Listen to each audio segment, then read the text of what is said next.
In this video, I add the remaining 2 floors to my haunted house kit.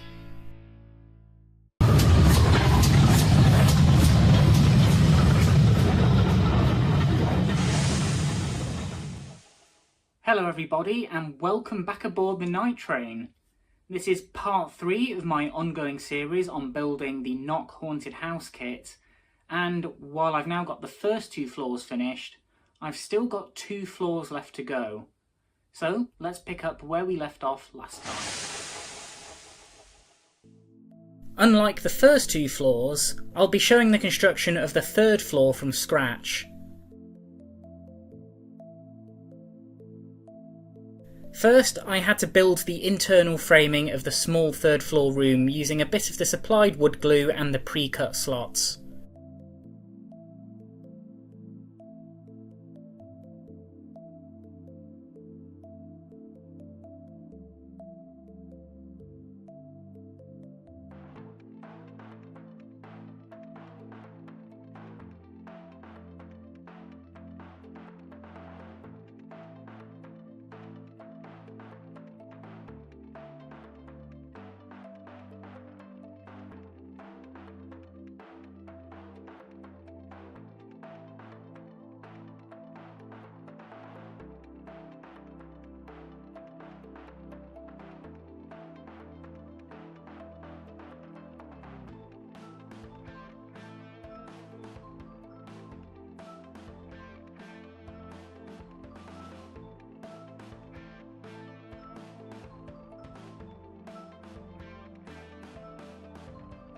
To keep everything flush and straight, I tried to use my magnetic corner clips, but they were too big for the job.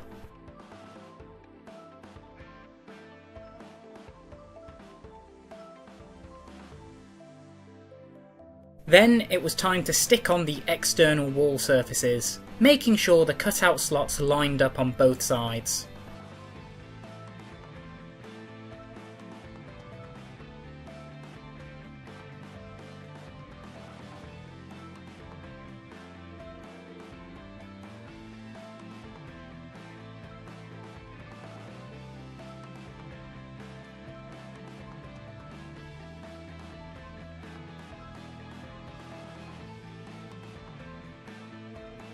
Next, I had to put together the framing of the roof.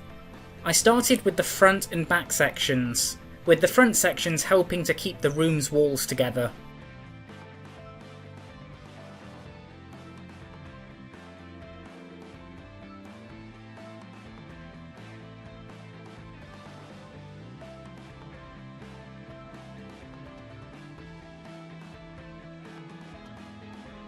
The side pieces then slotted in and helped keep everything square.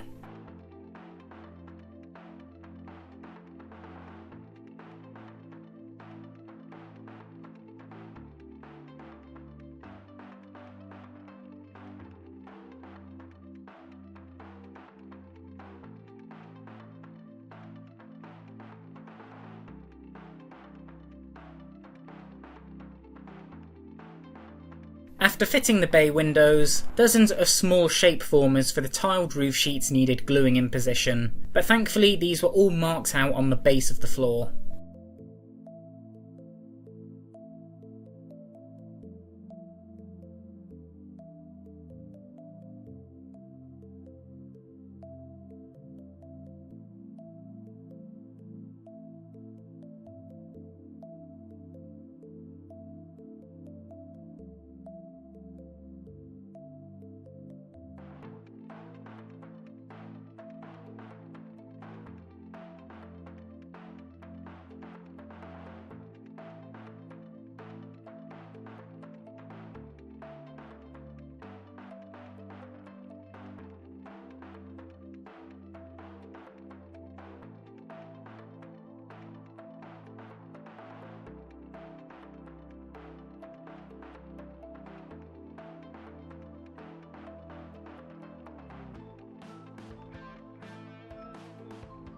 I fitted the stone surface outside the main room, and then it was time for the tiled roof sections.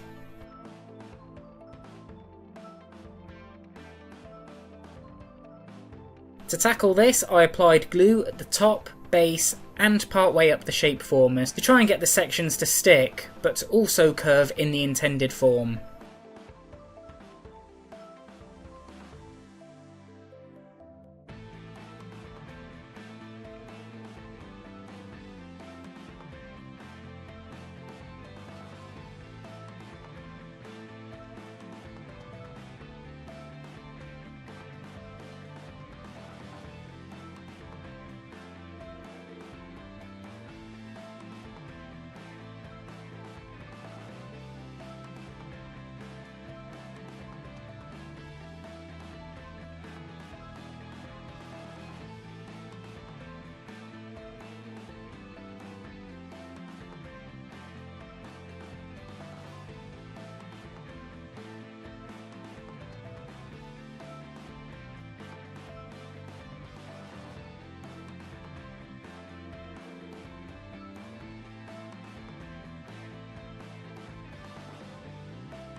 This wasn't easy to do on all fronts, with the sheet sections having a tendency to pop off as I tried to close the gaps at the edges.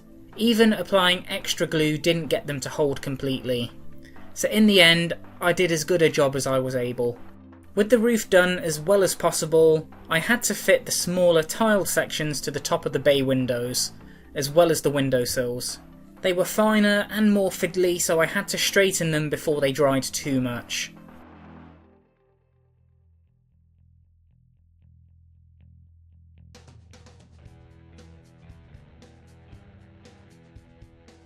One of the roof sections went missing during construction, but I thought this added some more degraded character, so I didn't fret too much about achieving perfection.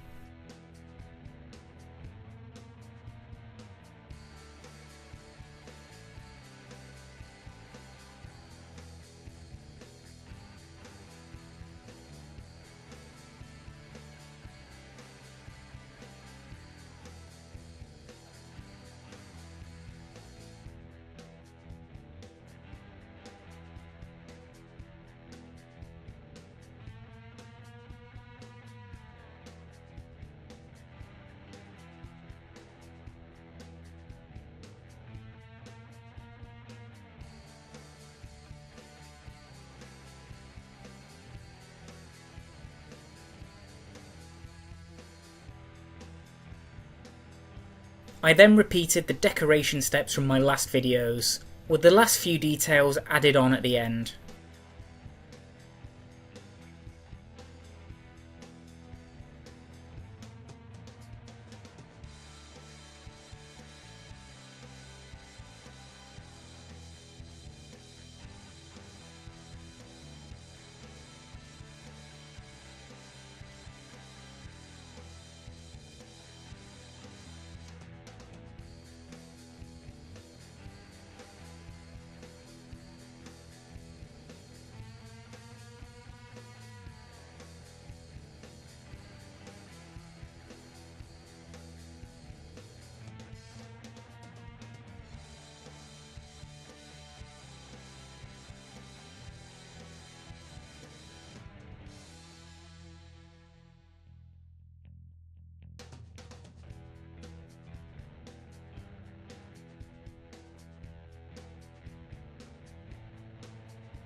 I built the final floor in much the same way, but this didn't require any painting and only a few window details.